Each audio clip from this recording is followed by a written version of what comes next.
नमस्कार दोस्तों, ये ऐसा टॉपिक है जिसके ऊपर मैं वीडियो बनाना नहीं चाह रहा था, लेकिन मुझे लगा कि इन चीज़ों की जानकारी आप लोगों को होनी चाहिए और वो ज़रूरी भी है होनी जानकारी।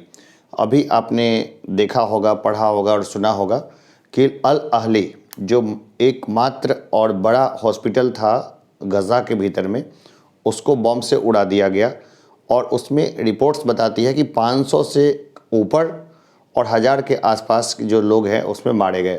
अब ये देखिए अपने आप में कितनी विडंबना है कि एक हॉस्पिटल जहाँ पे लोग बीमारों का इलाज करने के लिए आते हैं और उस हॉस्पिटल को उड़ा दिया गया।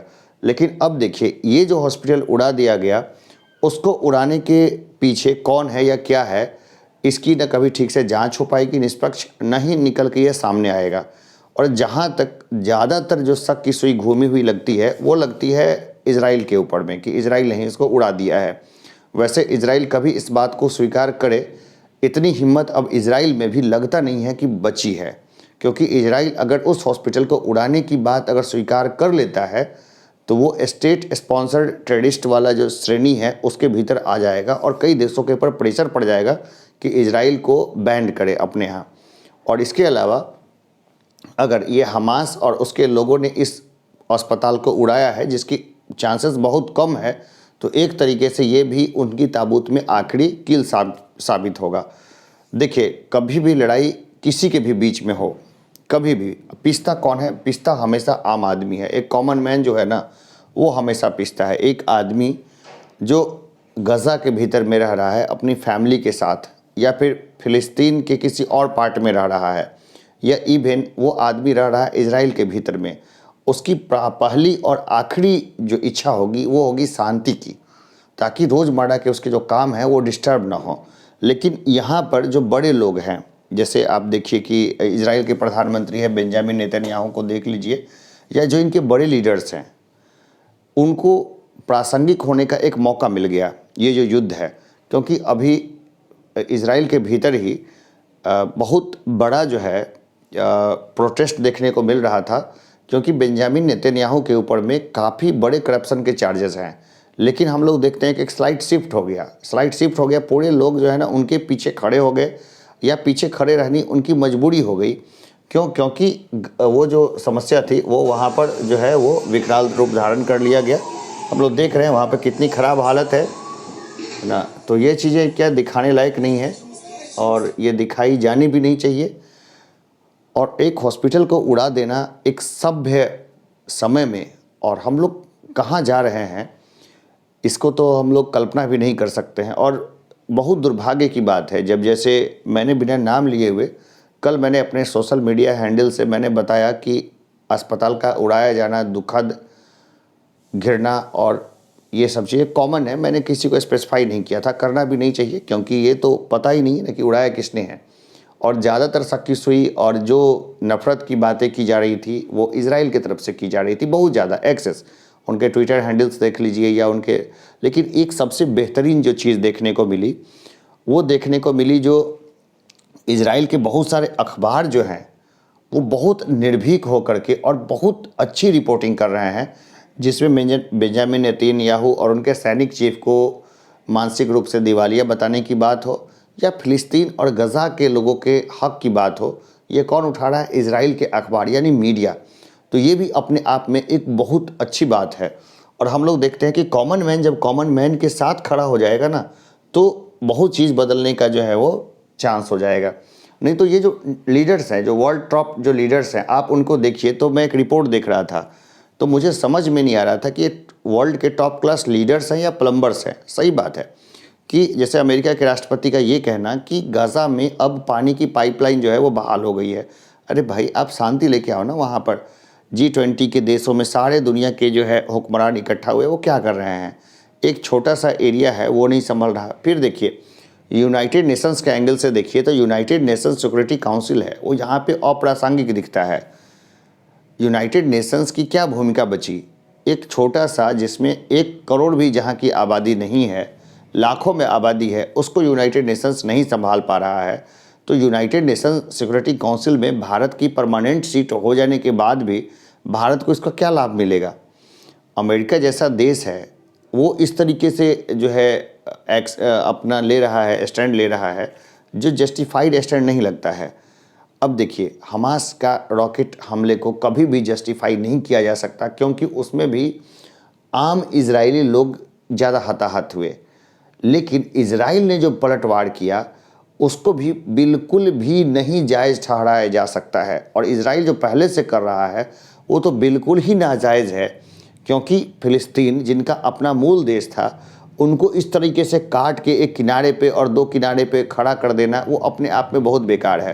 प्लस मैं आप लोग को बता दूं कि एक व्यक्ति थे जो वहाँ के व्हील चेयर पे रहते थे, और नाम मैं अभी याद नहीं कर पा रहा हूँ, लेकिन मैं शॉर्ट वीडियोज़ में या कोई चीज़ में मैं बता दूंगा उनका नाम भी। उसको एक तरीके से यासर अराफात के अगेंस्ट में खड़ा भी इजराइल नहीं किया था। यासर अराफात जो फ़िलिस्तीनी मुक्ति की बात करते थे उनको खड़ा किया था, और उस व्यक्ति ने जो है हमास को खड़ा कर दिया। और जब तक इजराइल को पता चला तब तक उसने तो बहुत बड़ी तरीके से अपनी आइडियोलॉजी की जड़ें फैला दी थी, और जिसके कारण आज हम लोग देखते हैं कि हमास है। तो हमास को एक तरीके से खड़ा करने के पीछे में अगर देखेंगे तो इजराइल का हाथ है। और मकसद क्या है उसका? तो मकसद ये था कि फ़िलिस्तीनी मुक्ति की जो बात हो रही थी और एक शांतिपूर्ण तरीके से उसमें एक और पार्ट को खड़ा कर देना, ताकि जब भी इसकी बात हो, इस तरीके की बात हो, तो भाई बात करने का मौका ना मिले और इस तरह से इजराइल थोड़ा सा ज़्यादा फैल जाए। या फिर इजराइल के जो करप्ट लीडर्स हैं उनके करप्शन की तो अलग कहानी है, हम लोग उस करप्शन की कहानी में जाने के इच्छुक भी नहीं हैं, क्योंकि हम लोग अपने भारत के नेताओं के करप्शन से ही ज़्यादा परेशान हैं, तो हम लोग उधर नहीं जाएंगे। लेकिन हाँ, बहुत बड़े बड़े घोटाले इजराइल के बड़े लीडर्स ने कर रखे हैं, तो अपनी पाप को छुपाने के लिए वो किसी भी हद तक जाने को रेडी हैं, जिसमें से जीनोसाइड जो है वो तो उनके लिए आम बात लगती है, जिसमें नरसंहार जैसी जो चीज़ें हैं उसमें वो ज़्यादा वो नहीं करते। दोनों ही पक्ष जो हैं इस तरह से रक्त के भूखे होंगे, तो ये अपने आप में बहुत बड़ी मानव त्रासदी लाने वाला है। आज जो उस एरिया में हो रहा है बहुत अनहोनी नहीं है कि वो चीज़ें फैल जाएगी। फिर ये भी क्या, दुर्गा पूजा का टाइम है, तो हम लोग देख रहे हैं कि हमारे पास क्या है, जो भस्मासुर की कहानी है, कि हमारे पास क्या है, भस्मासुर की कहानियाँ हैं। तो मैं सब लोग को बता दूं कि इजराइल ने जाने अनजाने हजारों लाखों की संख्या में भस्मासुर तैयार कर लिए हैं, और ये अब भस्मासुर जो है ना वो इजराइल के सर पे हाथ रखने के लिए सब दौड़ पड़ेंगे। और बहुत अनहोनी नहीं है कि उग्रवादी घटनाएं जो है वो बढ़ेगी। खास करके एक टर्म आता है जिसको बोलते हैं लोन वुल्फ अटैक, ठीक है, वो पता नहीं उसने सोचा है या नहीं है, इसको बोलते हैं लोन वुल्फ अटैक। तो ये लोन वुल्फ अटैक में क्या होता है कि एक आदमी जो अकेला ही प्लानिंग करता है, अकेला ही उसको एक्सिक्यूट करता है, और कहीं धमाका कर देता है या कहीं पे उग्रवादी हरकतों को अंजाम देता है, तो उसको जैसे उसको पकड़ पाना जो है ना नेक्स्ट टू इम्पॉसिबल है। जैसे हम लोग अपने भारत देश में देखते हैं कि उधम सिंह थे, सरदार उधम सिंह थे, जिन्होंने जाके डायर को मार दिया था इंग्लैंड में जाके। तो उन्होंने पूरी प्लानिंग खुद की थी। क्यों? क्योंकि जलियांवाला मास्करे में उनके लोग मारे गए थे। तो इस तरह की घटनाएं जो है वो वहाँ पर जो चलेगी, तो ये एक तरीके से बहुत सारे भस्मासुर हैं जो वहाँ पैदा होंगे। तो ये चलिए, अब हम जैसे लोगों की सुनने वाला तो कोई है नहीं, लेकिन मुझे लगा कि इस टॉपिक पे कुछ ना कुछ हमें भी बोलना चाहिए, और हमें कम से कम अपने मीडिया के लिए, ह्यूमैनिटी के लिए आवाज़ उठानी चाहिए। जैसे मैंने बात अधूरी छोड़ दी थी कि मैंने जो पोस्ट किया उसमें मुझे बहुत रेडिकल व्यू आए। दोनों मेरे साथी ही थे, साथी एक स्टूडेंट था इंजीनियरिंग का जो मेरे से पढ़ा हुआ था, तो मैंने उसको रेडिकल चीज़ें तो कभी नहीं सिखाई थी, उसको कभी भी इस तरीके से बातें मैंने नहीं सिखाई थी। लेकिन अभी जो सोशल मीडिया और बाकी जगह पर जो चीज़ें चल रही है, जो लोगों के दिमाग को उसने एक तरीके से पूरी तरीके से जो है ना वो बांट दिया है बहुत बढ़िया तरीके से। लोग न्यूट्रल होकर सोच नहीं पा रहे हैं। धर्म और जाति, पहले जाति की राजनीति हो रही थी, अभी धार्मिक चश्मा जो है ना लोगों के सर पे चढ़ गया। देखिए, कोई भी धर्म है ना वो शांति का पाठ देता है, शांति का पाठ, लेकिन सबसे ज़्यादा जो लड़ाई होती है वो धार्मिक मामलों पे ही होती है। तो अभी पूरे वर्ल्ड के लोगों को मिल के एक नया धर्म बनाने की ज़रूरत है और चैट जीपीटी उसमें तो काफ़ी मदद कर सकता है।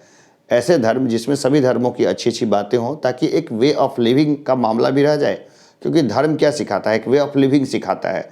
लेकिन यहाँ पे हम लोग देखते हैं कि धार्मिक कट्टरता ने सब लोगों को बर्बाद कर रखा है और एक तरीके से नफ़रत का बीज फैला रखा है।